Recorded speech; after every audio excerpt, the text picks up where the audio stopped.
Haleluya, Shalom.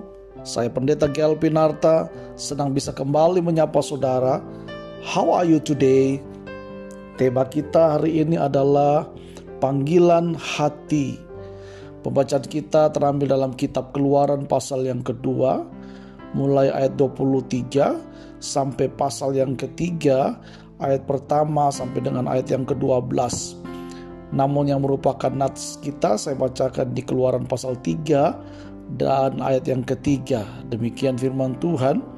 Musa berkata, "Baiklah, aku menyimpang ke sana untuk memeriksa penglihatan yang hebat itu. Mengapakah tidak terbakar semak duri itu?"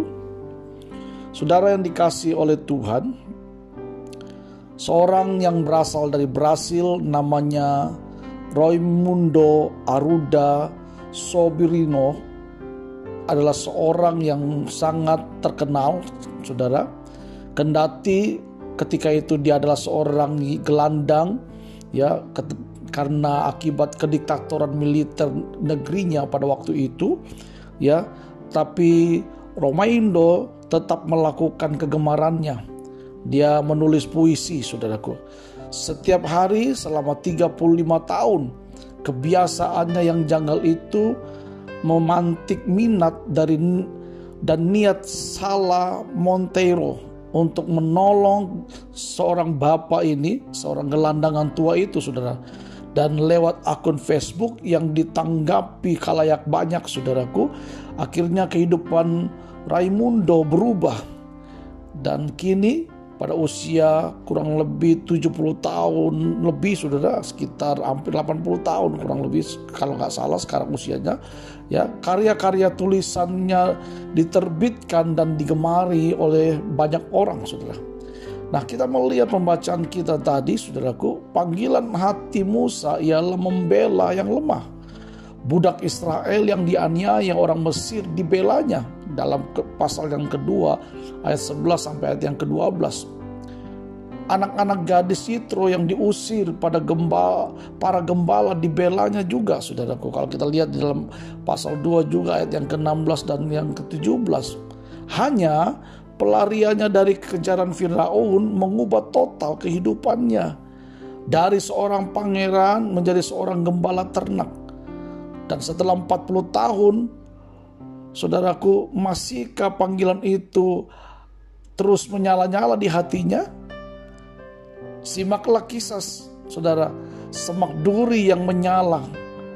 Ya, kita melihat dalam pembacaan kita tadi, Tuhan menanam panggilan di hati Musa. Kehidupan sekeras apapun tidak sanggup membakarnya. Dorongan hati itu tetap menyala dan siap dipakai Tuhan pada waktunya. Saudaraku, adakah dorongan yang terus menyala di hati kita untuk berbuat sesuatu? Melukis, menulis, melanjutkan studi, membuka usaha sendiri, merintis kegiatan sosial. Saudara, jangan lekas menyerah, jangan gampang menyerah.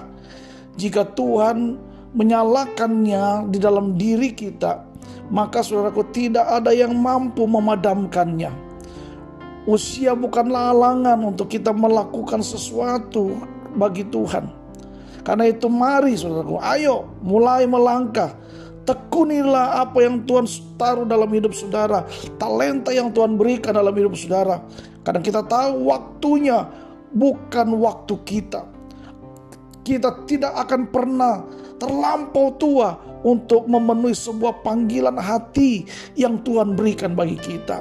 Dalam satu panggilan tidak ada usia, saudara. Yang ada adalah kita menggenapi panggilan itu. Karena masing-masing kita pasti Tuhan menaruh sesuatu dalam hati kita untuk kita bisa berkarya bagi bangsa kita, bagi kota kita, bagi gereja kita, untuk kemuliaan nama Tuhan. Dan apa yang kita dapatkan dari renungan How Are You Today hari ini adalah panggilan hati yang dari Tuhan tidak akan musnah dibakar oleh waktu dan kesukaran sekalipun. Jika Bapak Ibu Saudara diberkati dengan renungan How Are You Today hari ini, jangan lupa saudara komen, subscribe, like, share kepada sahabat, keluarga, kenalan saudara, supaya mereka dibangun, dikuatkan, dan diberkati dengan firman yang sama. Dan kalau saudara membutuhkan dukungan doa, saudara bisa menghubungi di nomor telepon 081 3300 3330. Kita percaya bersama dengan Allah, kita cakap melakukan segala perkara. Saya Pendeta Gelvin Arta, Tuhan Yesus memberkati kita. Amin.